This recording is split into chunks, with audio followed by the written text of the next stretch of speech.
The Invisible Man is a 2020 modern reimagining of the classic H.G. Wells story.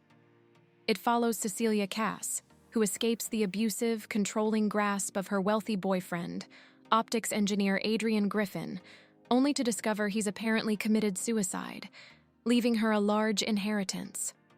Soon, eerie events convince Cecilia that Adrian has faked his death and is now stalking and terrorizing her. As others doubt her, her life spirals into confusion and danger. What starts as psychological torment escalates into a dangerous confrontation between Cecilia and the unseen threat. Cecilia, portrayed by Elisabeth Moss, is the emotional and narrative anchor of the film. Moss delivers a strong performance that balances vulnerability, desperation, and a growing strength. Unlike the more generic final girl archetype, she comes across as real. She has her flaws and insecurities, making her fight appear to be real.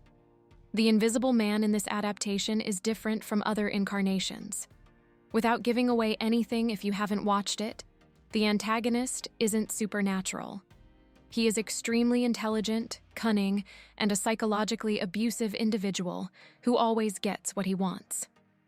The Invisible Man is more psychological horror than spectacle and is horrifying in the first 2 acts. The script is intelligent, transforming a classic tale with a modern approach. The suspense is palpable and increases due to the clever usage of cameras. There are panning shots that make the audience wonder, along with Cecilia, if there is someone or something unseen in the room. It is a simplistic touch, but done to perfection. Unfortunately, that level isn't maintained in the 3rd act as it becomes a bit more action-packed than suspenseful. Moss gives depth to the character of Cecilia. The supporting cast also provides solid performances. The antagonist provides a good performance, the little we see of him at least. The Invisible Man leans into psychological dread and suspense instead of the usual gore, and it does it very well in the 1st and 2nd acts. The fear of the unseen is used effectively, which causes the tension to build.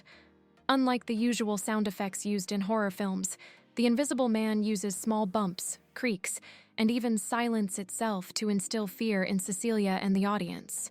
So the question is, should you watch it?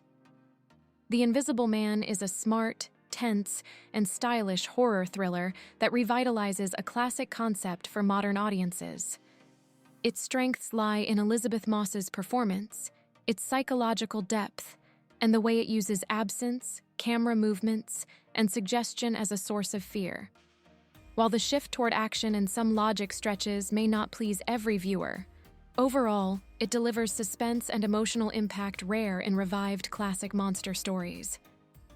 This latest iteration takes a fresh approach to a classic horror trope, with some high emotional stakes. If you enjoy intelligent horror thrillers, then you should give this film a watch. If you liked this review, give it a like, comment, and subscribe.